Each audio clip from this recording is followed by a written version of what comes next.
मैं प्रेस के साथियों का बहुत धन्यवाद देता हूं। अच्छा हाँ हैं? अच्छा माला है।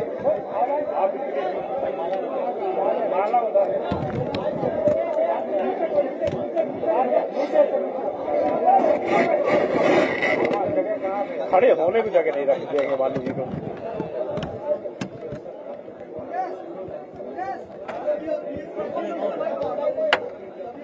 भाई बहुत सारे भैया तेरे वीडियो नहीं जा रहा है चक्कर हेलो हेलो इसके अंदर भाई फिर आप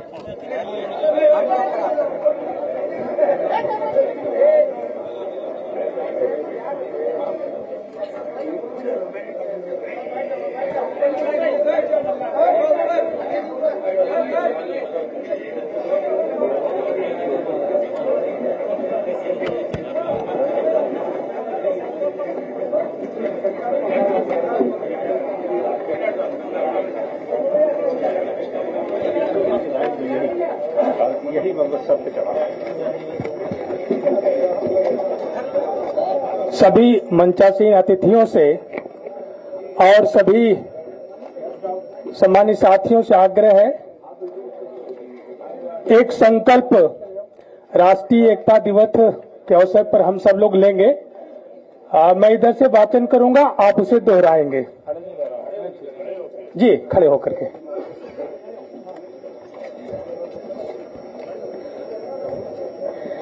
मैं सत्यनिष्ठा से शपथ लेता हूं कि मैं राष्ट्र की एकता, अखंडता और सुरक्षा को बनाए रखने के लिए स्वयं को समर्पित करूंगा और अपने देशवासियों के बीच यह संदेश फैलाने का भरसक प्रयत्न भी करूंगा। मैं यह शपथ अपने देश की एकता की भावना से ले रहा हूं, जिसे सरदार वल्लभ भाई पटेल की दूरदर्शिता एवं कार्यों द्वारा संभव बनाया जा सका। मैं अपने देश की आंतरिक सुरक्षा सुनिश्चित करने के लिए अपना योगदान करने का भी सत्यनिष्ठा से संकल्प करता हूं। मैं यह भी संकल्प करता हूं कि सामाजिक न्याय के राज की स्थापना के लिए माननीय श्री अखिलेश यादव जी के नेतृत्व में 2027 में भारतीय जनता पार्टी को हराकर देश को बचाने के लिए सामाजिक न्याय वाली सरकार लाने के लिए अपना योगदान देंगे। धन्यवाद।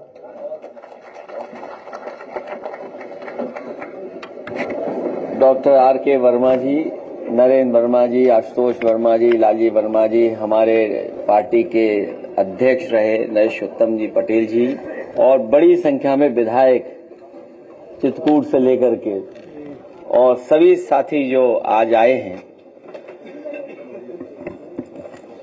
आज पार्टी कार्यालय में हम सब लोग मिलकर के 150वीं जयंती सरदार पटेल जी की मना रहे हैं। लौह पुरुष, भारत रत्न और देश को एक बहुत फर्म नेता और एक स्ट्रांग लीडर, जिन्होंने भारत को एक करने के लिए और भारत की रियासतें, भारत को भौगोलिक दृष्टि से बड़ा बनाने के लिए लौह पुरुष ने जो फैसले लिए, आज हम सब लोग इस संकल्प लेते हैं कि उनके बताए हुए रास्ते पे चल करके अपने देश को, प्रदेश को और मजबूत बनाने का काम करेंगे। वहीं आचार्य नरेंद्र देव जी को भी याद हम लोग कर रहे हैं। जो जनक रहे समाजवादी आंदोलन के, वो एक शिक्षक तो थे ही, कई संस्थाओं में उन्होंने सबसे महत्वपूर्ण योगदान दिया। समाजवादी विचारधारा से प्रभावित होकर के समाजवादी आंदोलन को बढ़ाया। हम उनको भी याद करते हुए समाजवादी प्रदेश भारत कैसे बने, उस दिशा में हम लोग लगातार मिलकर के काम करेंगे। आज बहुत सारे जागरूक, प्रतिष्ठित, सम्मानित लखनऊ और आसपास और उत्तर प्रदेश के लोगों से मुलाकात और उनके विचारों को सुनने का मुझे मौका मिला।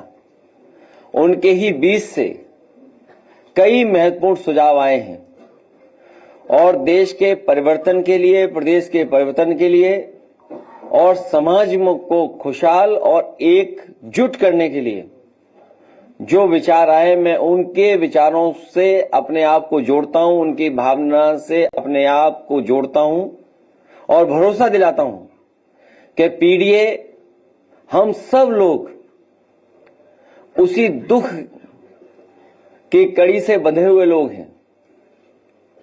हम सब लोग एक ही विचारधारा पीडीए के साथ मिलकर के बदलाव लाने का काम करेंगे।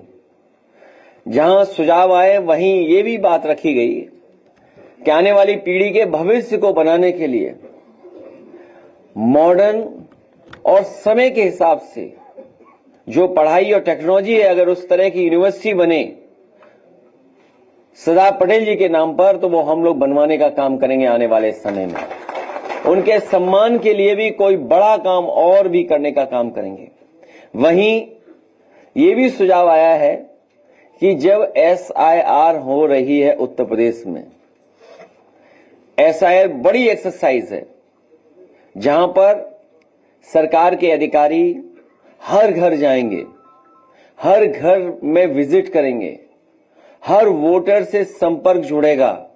वहीं पॉलिटिकल पार्टी के लोग भी जुड़ेंगे, वो भी अपनी वोटर लिस्ट ठीक कराने के लिए BLO के साथ संपर्क रखेंगे।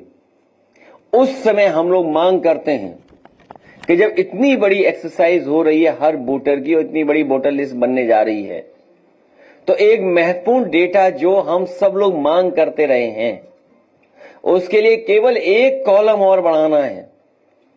जाति जनगणना तो बाद की बात है, लेकिन प्राइमरी जाति जनगणना तो हो ही सकती है। इसलिए हमारी मांग है कि SIR में एक कॉलम और दिया जिससे जाति जनगणना की जा सके। और भविष्य में, क्योंकि पॉलिसी मेकिंग है, हमें योजनाएं लागू करनी है या तमाम गरीब परिवार के लोगों तक योजनाएं पहुंचानी है, आर्थिक सामाजिक रूप से उन्हें बराबर खड़ा करना है। जिस तरीके से मंडल कमीशन, बाबा साहब भीमराव अंबेडकर जी और तमाम लोगों ने समय समय पर समाज को आगे बढ़ाने के लिए जो फैसले लिए, अगर SIR में एक कॉलम बन जाएगा और जाति जनगणना हो जाएगी तो हमें सामाजिक न्याय के राज्य की स्थापना के लिए और आसानी हो जाएगी। हमें उम्मीद है कि सरकार इस बात को मानेगी और ये जो हमारा सुझाव है इसको लागू करेंगे। सर, बिहार में जिस तरह से उसामा के बेटे सर ये कह रहे थे कि जो बिहार में शहाबुद्दीन के बेटे को जो टिकट दिया तो गृह मंत्री जी ने कहा कि यहाँ जंगल राज लाना चाहिए। आनंद सिंह ने वहाँ हत्या करवा दी दुलार चंद यादव के अधीन, और दर्जनों NDA ने प्रत्याशी ऐसे दिए हैं जो बड़े अव्वल दर्जे के बदमाश रहे, माफिया रहे।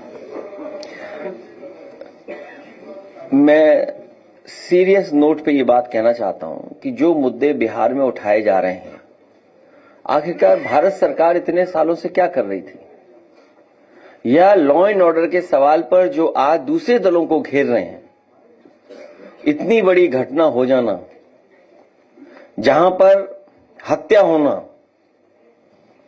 तो इससे तो पता लग रहा है कि लॉ एंड ऑर्डर क्या है वहां, और वो भी चुनाव के दौरान। अगर इतनी बड़ी घटना हो रही है तो प्रश्न लग रहा है कि आखिरकार सरकार क्या काम कर रही है, भारत सरकार क्या काम कर रही है।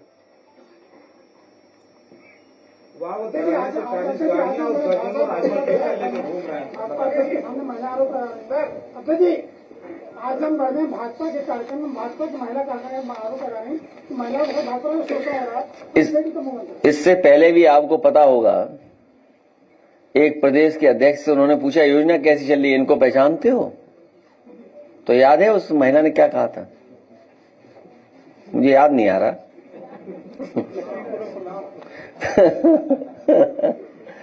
हाँ, तो सोचिए आप। और ये एक महिला का दुख है, और वो भी भारतीय जनता पार्टी की वो सदस्य संगठन में की है। अगर उसका दुख ये है तो सोचो और न जाने कितना दुख होगा।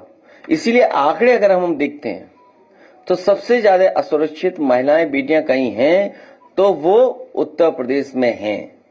और अभी हाल में ही एक पुलिस के अधिकारी पकड़े गए हैं। वो खबर नहीं पढ़ रहे थे, अखबार में कुछ पैसा छिपा रहे थे। फाइल थी वो। अरे अखबार गलत बोल दिया मैंने। कानपुर में रवि सतीजा ने आरोप लगाया है कि अखिलेश दुबे को उत्तर प्रदेश के एसटीएफ चीफ अमिताभ यश जी प्रश्रय दे रहे हैं और इस खबर को मीडिया इग्नोर करना नाम नहीं छाप रहा है सर। और आपने पहले ही बोला था कि अमिताभ अखिलेश दुबे मुक्त होगा तो पूरी सरकार गिर जाएगी। पहले एक गाड़ी पलटाई थी, वो सरकार पलटने से बचाई थी। वो विकास दुबे थे और अखिलेश दुबे को भी इस डर से जिंदा रखे हुए हैं, बचा रहे हैं। सच्चाई बाहर आ गई तो सरकार चली जाएगी, सरकार की पोल खुल जाएगी, लॉ एंड ऑर्डर की पोल खुल जाएगी।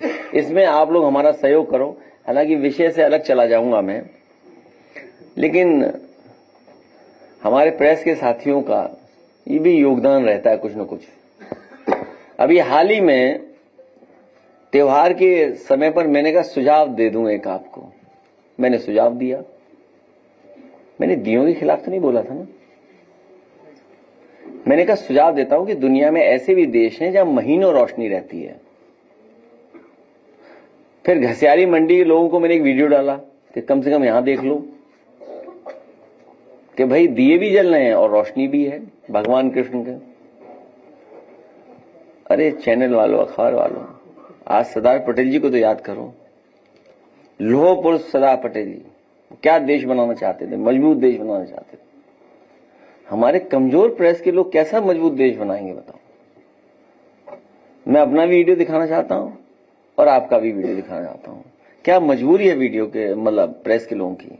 तो जो बात आप कह रहे हो, कानपुर वाली बात, वहां पर पूरे सरकार के अधिकारी उलझे हुए हैं, फंसे हुए हैं। यहां जितने लोग आए हैं, हम तो चलो लखनऊ रहते हैं, हमें तो लोग बताते हैं, जानकारी हासिल करते हैं। ये तो जमीन पर रहते लोग हैं। इतना उत्तर प्रदेश में करप्शन कभी नहीं था जितना इस समय चल रहा है, चाहे वो तहसील हो, चाहे पुलिस हो, चाहे किसी लेवल पर हो। और यूनिवर्सिटी लेवल पर जो करप्शन है आप उसकी कल्पना नहीं कर सकते। अपॉइंटमेंट से लेकर के भेदभाव है, अपॉइंटमेंट का भेदभाव है। अपॉइंटमेंट किसको मिल रहा है और कौन वाइस चांसलर बनाए जा रहे हैं।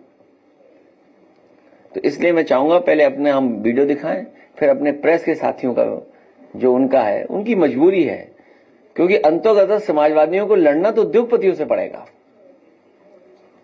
जो ताकतें पीछे हैं, आप तो क्या, हम क्या क्या बोले आपको, आप तो हमारे साथी हो, आप भी परिवर्तन के साथ हो। मैं देखता हूं जब मैं कहता हूं 27 में सरकार बनने जा रही तो आधे से ज्यादा चेहरे खुश हो जाते हैं। देखिए तो ये तो अपने साथी हैं, ये हमारे खिलाफ नहीं है। इनके जो पीछे ताकतें हैं वो हमारे खिलाफ हैं। सरकार ने गन्ना किसानों, अरे गन्ना, हाँ गन्ना को बोलते हैं, हाँ गन्ना किसानों का जो मूल्य बढ़ा है, 30 रुपए बढ़ाया है, लेकिन सरकार उससे ज्यादा तो अपने प्रचार में खर्च करके दे रही है। देखिए, जो रुपया और बढ़ना चाहिए। हमारे किसान जो गन्ने की पैदावार कर रहे हैं, गन्ने की कीमत अच्छी मिलनी चाहिए और कम से कम वो भाव मिलना चाहिए जिससे उसके परिवार में खुशहाली आए, लाभकारी मूल्य हो। लाभकारी मूल्य के लिए रास्ता निकालना चाहिए। और तब जब सरकार मुनाफा कमा रही है, मुनाफा सरकार कमा रही है और सरकार के लोग कमा रहे हैं मुनाफा। कितने वर्ष लग गए उन्हें गन्ने की कीमत बढ़ाने में, और विज्ञापन कितना बढ़ा दिया इन्होंने, और अंग्रेजी के अखबार में विज्ञापन दिया। बताओ कितने किसान पढ़ लेंगे अंग्रेजी के विज्ञापन को। क्या हम इतना पेमेंट कर चुके, इतना पेमेंट कर चुके, अंग्रेजी में लिखा हुआ है। और खाद है नहीं, डीएपी है नहीं, कीटनाशक दवाइयां महंगी, डीजल कितना महंगा था? हाँ, एनपीके कुछ भी नहीं है, एनपीके नहीं है, बताइए आप। और फिर जब धान तैयार है हमारे किसानों का, बताओ कहां खरीद हो रही है धान?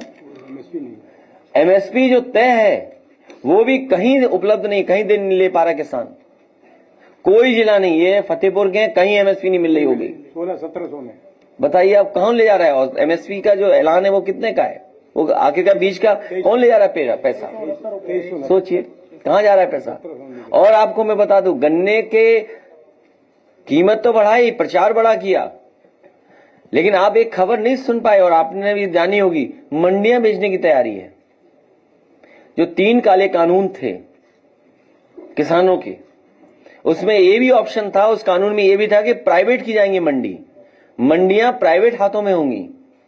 तो आप बताइए, एक सरकार जो गन्ना किसानों का इतने वर्ष लग गए बढ़ाने में, जो जिससे लाभ भी नहीं मिल रहा है, कोई लाभ नहीं मिल रहा, और बहराइच की चीनी मिल 100 करोड़ से ज्यादा पैसा लेके भाग गई, बंद कर दिया।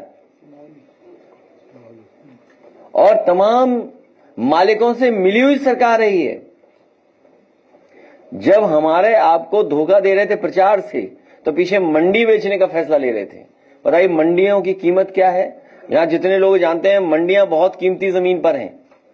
शहरों में जो मंडियां हैं उसकी जो रियल एस्टेट वैल्यू है न जाने कितनी है। तो रियल एस्टेट वैल्यू को देखते हुए मंडियां नहीं चलाना चाहते, किसान को नहीं लाभ देना चाहते, वो मंडियां बेचने की तैयारी कर रहे हैं। बीजेपी रामराज की, इसलिए वीडियो देखिए। एक सवाल है, बीजेपी रामराज की बात करती है, लेकिन हमारे काकोरी में दलित बुजुर्ग को अपने कार्यकर्ता के द्वारा प्रसाद करवाई जाती है। न केवल मेरे साथी, ये अन्याय दलित समाज के साथ तो है ही है, लेकिन अभी बलरामपुर की घटना आप लोगों ने सुनी होगी और देखी भी होगी कि किस तरीके से सत्ता पक्ष के लोग और स्वजाति भाई लोग किस तरीके से अपमानित कर रहे हैं, और जान लेने गए। बताइए, हत्या करने गए। थाना बलरामपुर नगर की कोतवाली का है, जहां पीड़ित समाज के साथ ही अन्याय हो रहा है बड़े पैमाने पर, और न्याय नहीं दे रही सरकार। क्या आप कल्पना कर सकते हैं कि इतना अन्याय इस सरकार में, और जो कहती है 0 tolerance for law and order. काय का 0 टॉलरेंस है आपका? दलित वहां मारे जा रहे, दलितों से यहां अन्याय हो रहा है, पिछड़ों के साथ वहां अन्याय हो रहा है। और बीएलओ और एडीएम इलेक्शन देखने वाला अधिकारी कौन होगा? एक भी पीडीए का नहीं है। ये क्या तैयारी है आपकी? जब अयोध्या हार गए ये लोग, अयोध्या का चुनाव अलग कराया, और अयोध्या के जो प्रिसाइडिंग ऑफिसर बनाए गए थे और जो चुनाव के अधिकारी बनाए गए थे, वो बाकायदा खास लोगों को बनाया गया था, जो सरकार के खास लोग हैं उनको बना करके भेजा गया था। खैर, वीडियो देखिए, फिर प्रेस की भी न्यूज देखिए और वीडियो देखिए कि हमारे प्रेस के साथ क्या करते हैं।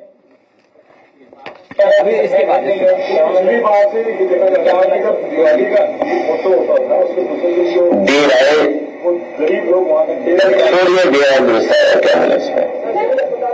उस पर क्या बोलना है? देखिए, ऐसा हम सुझाव देना नहीं चाहते। अच्छा, वो दे दो भगवान प्रभु श्री राम जी के नाम पर सुझाव। विजय भाई, देखिए दुनिया में इस समय क्रिसमस का समय पूरे शहर जगमगा जाते हैं और महीनों जगमगा के रखते हैं वो लोग। उन्हीं से सीख लो बस। क्यों ऐसा करना बार बार दियों का, मोमबत्ती का, ये दिमाग लगाना? तो फिर क्या उम्मीद है? बस याद आइए, इसको बहुत सुंदर रोशनी कराएंगे हम लोग।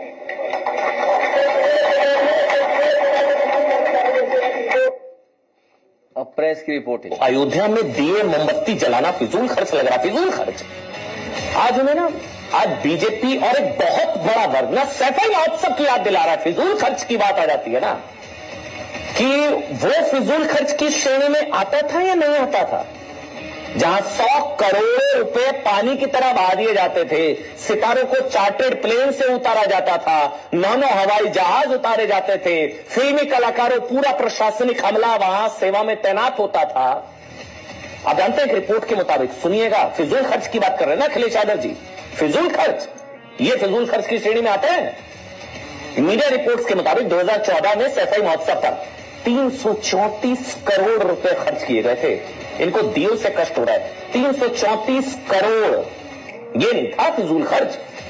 सिर्फ एक बॉलीवुड नाइट पर ना, उस रिपोर्ट के हिसाब से 100 करोड़ रुपए, एक बॉलीवुड नाइट के लिए 100 करोड़ रुपए खर्च करने के आरोप लगे थे मीडिया रिपोर्ट्स के हिसाब से। जहां सुरक्षा के लिए ना कई जिलों की पुलिस फोर्स मंगवा ली जाती थी। उसी रिपोर्ट में लिखा था 8 कंट्री पैरामिलिट्री फोर्सेस की तैनात रहती थी। ये फिजूल कष्ट थोड़ी ना। अयोध्या में दिए जल रहे हैं, वो राम मंदिर का कष्ट अभी भी है, दीपावली के दियों से कष्ट है। अच्छा, इसलिए बीजेपी का कहना है कि कम से कम अखिलेश यादव को, दीपोत्सव पर अखिलेश यादव के बयान पर बवाल मच गया। दर्शक, सनातन के अपमान पर योगी और अखिलेश में ठन गई। अखिलेश यादव ने अयोध्या में दीपोत्सव पर सवाल उठा दिए हैं। अखिलेश ने योगी को कहा कि आपको क्रिसमस से सीख लेना चाहिए। कहा कि क्रिसमस पर पूरी दुनिया रोशनी से जगमगाती है। अखिलेश ने कहा हमें उनसे यानी क्रिसमस से सीख लेना चाहिए।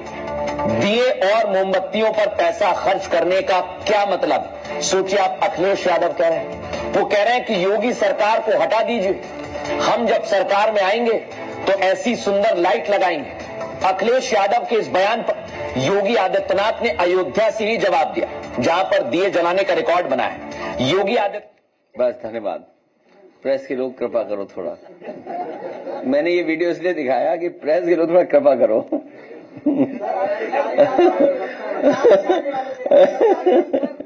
प्रेस के लोग भी कृपा करें थोड़ी सी। वो मैं वीडियो दिखा नहीं सकता वो वाला। मैं जाऊंगा, जाएंगे तमाम। डॉक्टर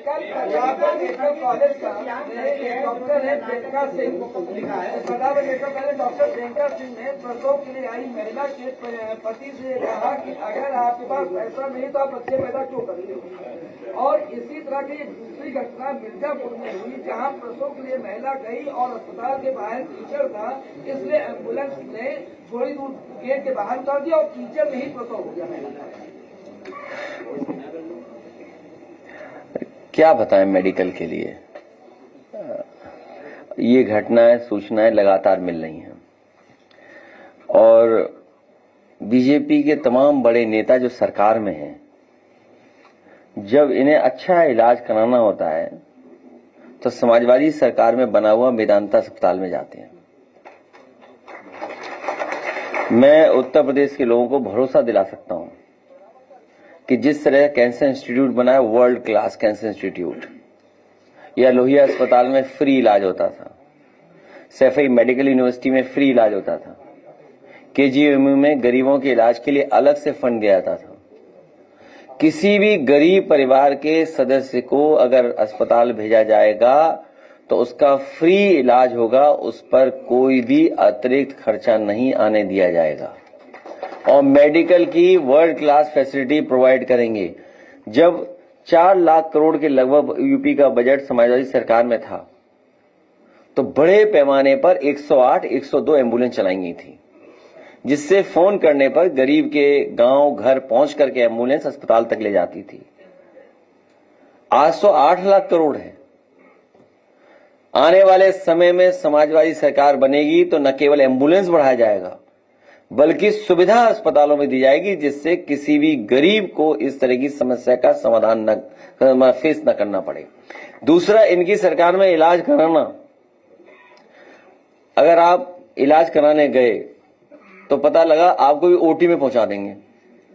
जब होश आएगा ओटी में तो कहोगे हमें तो इलाज किसी और चीज का चाहिए था।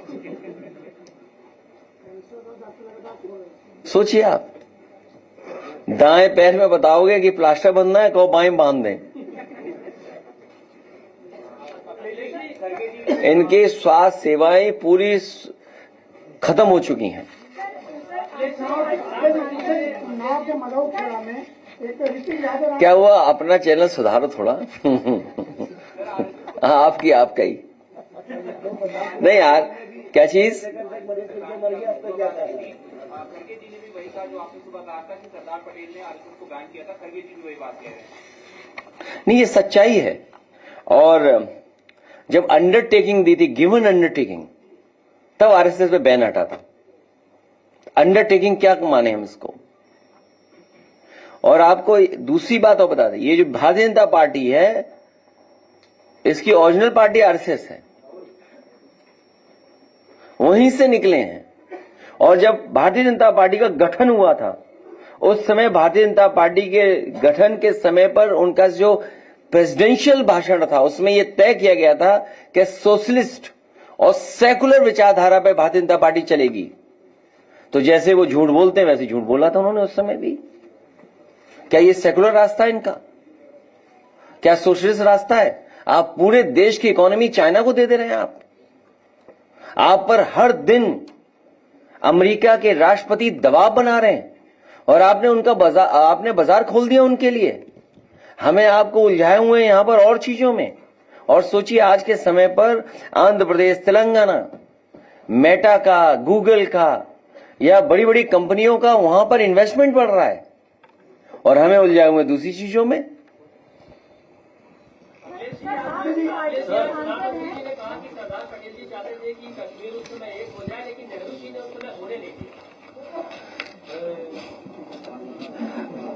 जो आज की भारतीय जनता पार्टी और हमारे जागरूक पत्रकार, भारत का क्षेत्रफल 2014 में क्या था और भारत का क्षेत्रफल आज क्या है? भारत का क्षेत्रफल सरदार पटेल जी ने कितना बड़ा बनाया था, भारत का क्षेत्रफल कितना बड़ा था, और आज क्षेत्रफल क्या है? हमें उम्मीद है क्षेत्रफल के बारे में ये पत्रकार साथी जरूर बताएंगे। रवि किशन कह रहे हैं कि गोरखपुर की तुलना स्पेन से की जा रही है। हमें कोई बताए स्पेन नक्शे में कहाँ है? स्पेन कहाँ है नक्शे में, बताओ ना। अच्छा, कोई क्यूटो से कर रहा है तुलना। अच्छा, क्यूटो बनाना था बनारस को, गलियां तोड़ रहे हैं जो बहुत पुरानी गलियां थी। नया चीज नहीं बनानी, कोई पुरानी गलियों को तोड़ रहे हैं। न जाने कितना नुकसान हो रहा है, और मुआवजा जो मिलना चाहिए था मार्केट वैल्यू, वो नहीं मिल रहा है। झगड़ा तो यही है कि मार्केट वैल्यू क्या है, आप मार्केट वैल्यू नहीं दे रहे हैं। आपने कहा क्यूटो बना देंगे। अरे आप गूगल करके कभी तस्वीर तो देखो, वीडियो तो देखो, क्यूटो क्या है। आज के समय में धोखा नहीं दे सकते हैं। आज से 10 साल पहले आप धोखा दे देते। मैं कोई बात कहता, आप तुरंत चेक कर लोगे गूगल करके। बहुत से प्लेटफॉर्म वहां पर चेक कर लोगे आप। ये संभव पहले नहीं था। तो आप कह रहे हैं हम क्यूटो बना देंगे, कोई कह रहा है स्पेन जैसा। अरे गोरखपुर स्पेन जैसा देखेगा, न जाने कितना गांजा पकड़ा जा रहा है पूरे उत्तर प्रदेश में। हाँ, उससे तो मिलता है स्पेन थोड़ा बहुत। स्पेन की लाइफ से थोड़ा बहुत मिलता है, हालांकि इसमें बुराई मान जाए कोई।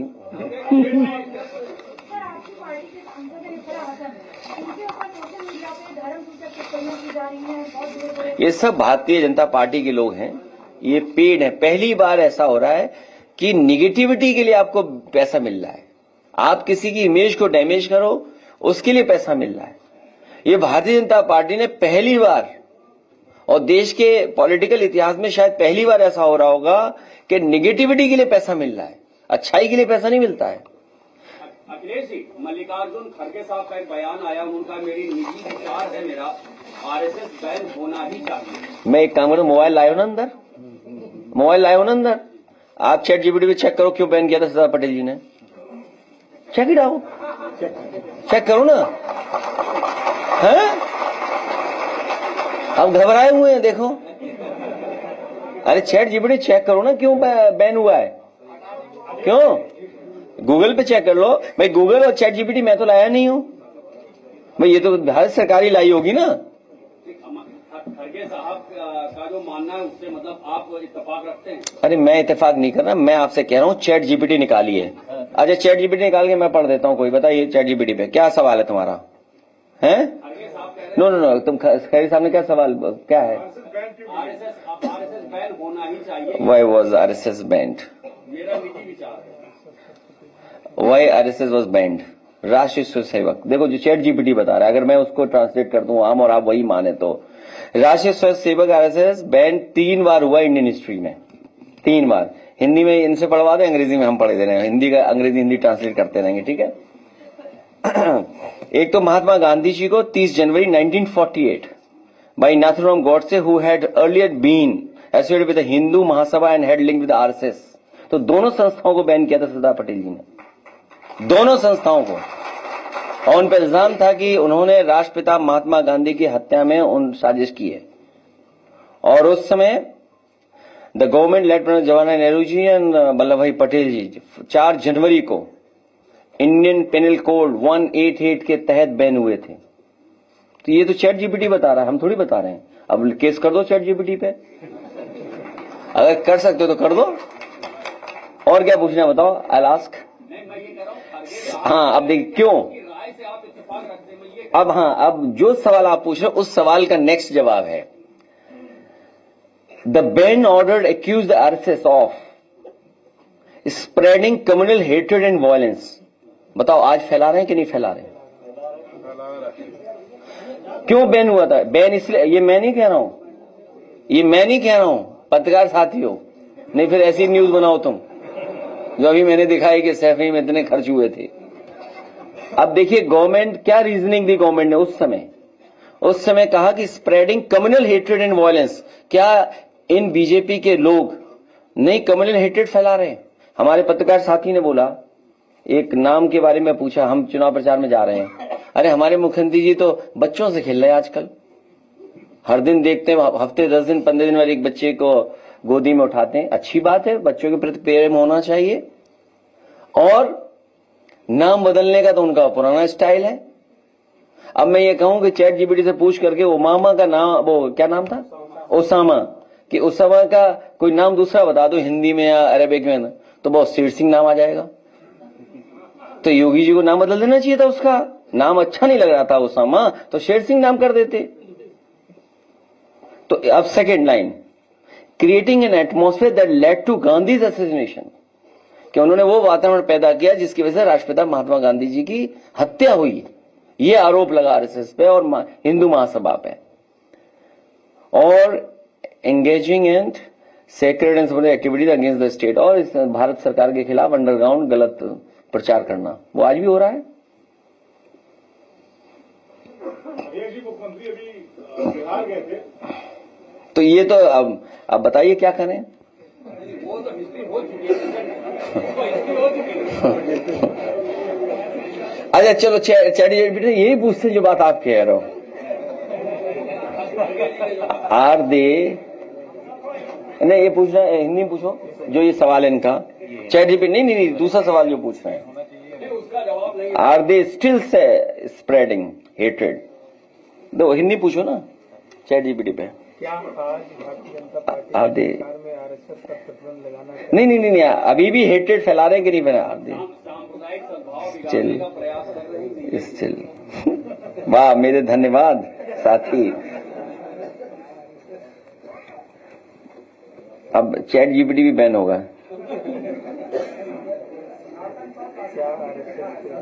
हाँ आ रहा है, वो तो आ रहा है, देखा। Yes, that's a very fair and important question and result depends on who you are. Rashtriya Swayamsevak, yes RSS, पूछो आरएसएस के बारे में ही पूछ रहे हैं।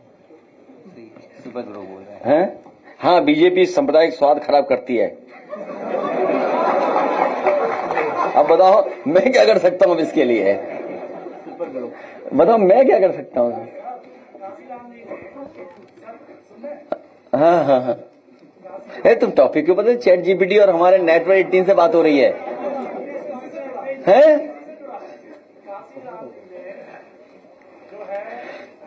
लिखा है कि सनातन धर्म में सबसे ज्यादा बच्चों पर अत्याचार किया, ये काशीराम जी ने लिखा है अपनी जो है धरती पर, पूरे धरती पर जाति के आधार पर भेदभाव कहीं नहीं है जितना भारत में हुआ है।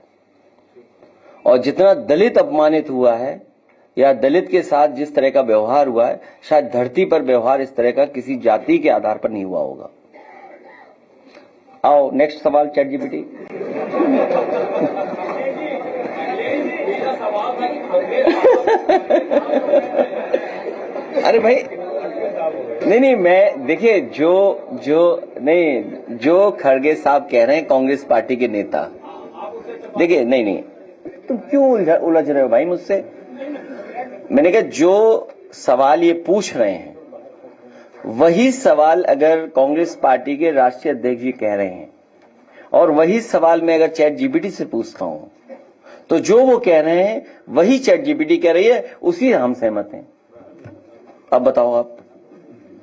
यूपी में बुलडोजर और बिहार में अडानी को ₹1 नहीं देखिए ऐसा है, तुम पत्रकार तो हो नहीं, ऐसे ही आगे कहीं से